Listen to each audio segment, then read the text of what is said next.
हम मीनू झा प्रणाम करै छी समस्त मिथिलावासी के। एकटा खिलौना लऽ कऽ उपस्थित छी, संग दऽ रहल श्रीमती माला झा। धन्यवाद। जय मिथिला, जय मैथिली।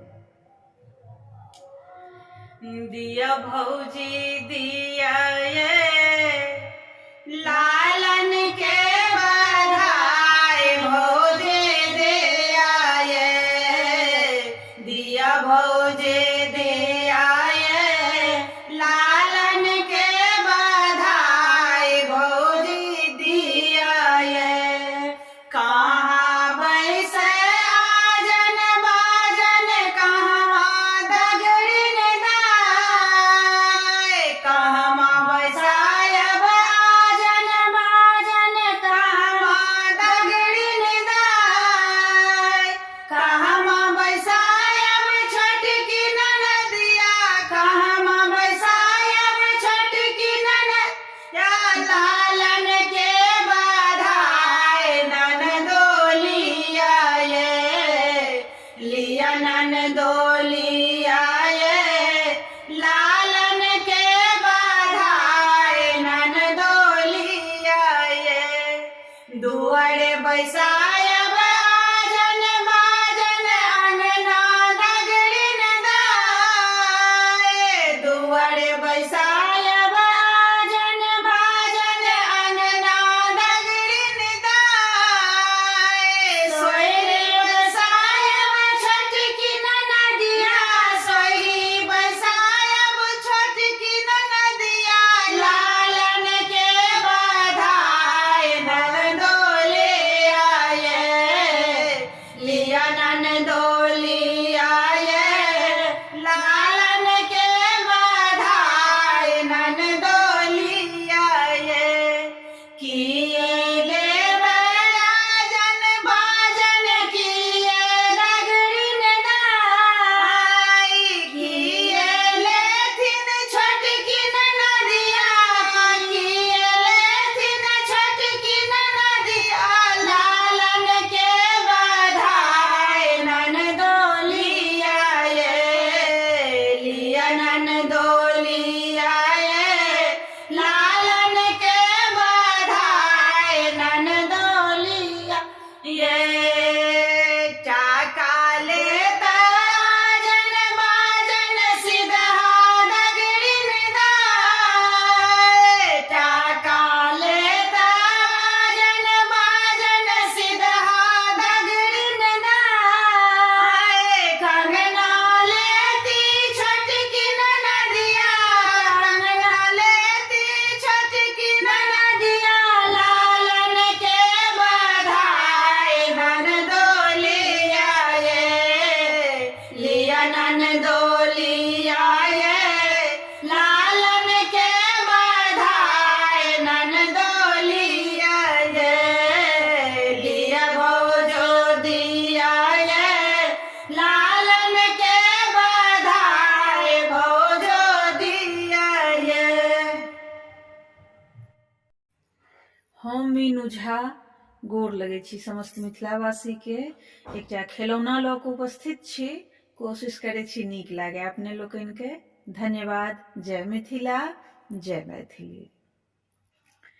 नैहर बा हम नहीं जेबै पिया हो, नैहर बा हम नहीं जेबै पिया हो, नैहर बा हम। पहिल समाद लक हजमायलखिन, पहिल समाद लक हजमायलखिन, हजमा समाद फेरू पिया नैहर बा हम नहीं जेबै पिया हो, नैहर बा हम।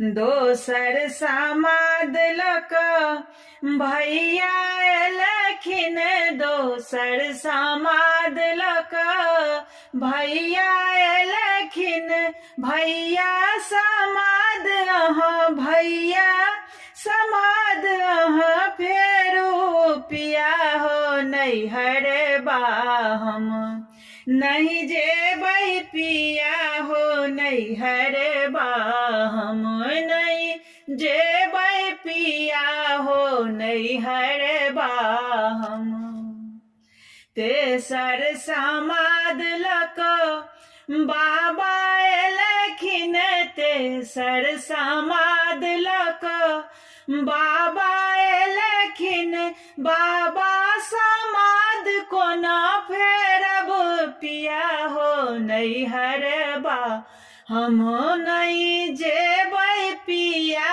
हो नैहर बा हम ठुनुकी धनी डोलिया में पैसल ठुनुकी धनी डोलिया में पैसल हमरा के कहिया बजेबै पिया हो नैहर बा हम चली जेबै पिया हो नैहर बा हम उतरैत फागुन जाइ छहे धानी उतरैत फागुन जाइ छहे धानी चढ़िते फागुन मांगे बहे धानी नैहर बा तू चली जाइ छहे धानी नैहर बा तू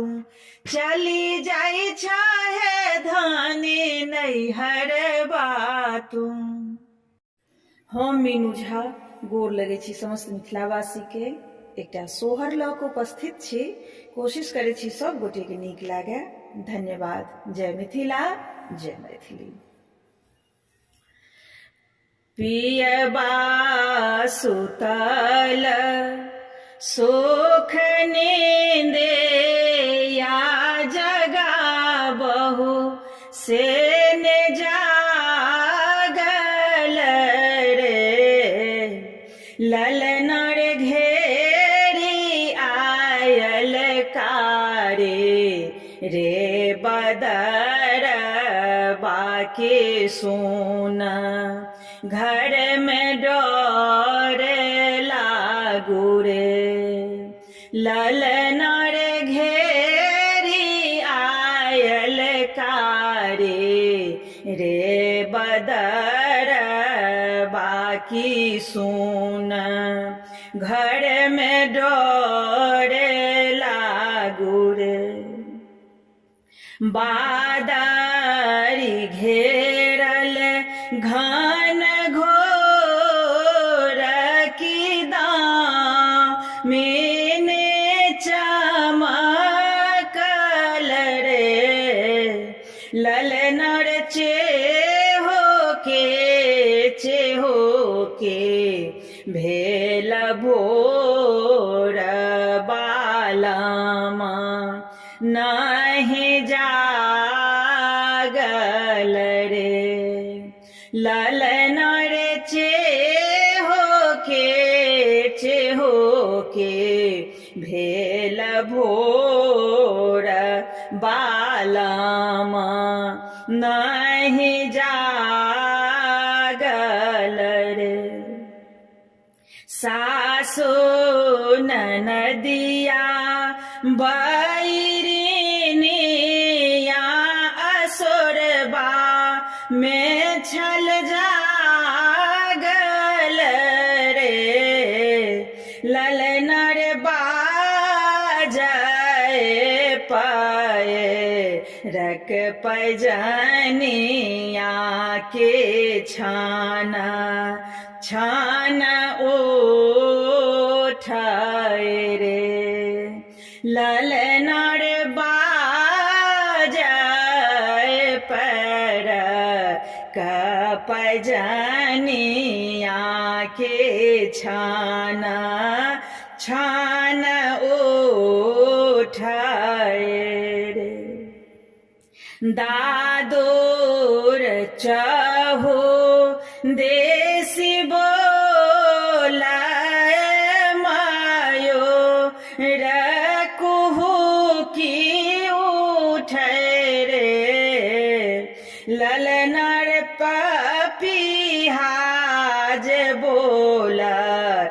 एको के ताना मोर धारा करे ललना रे पपीहाज बोल तान जागाए छाती या धरा के उठ रे।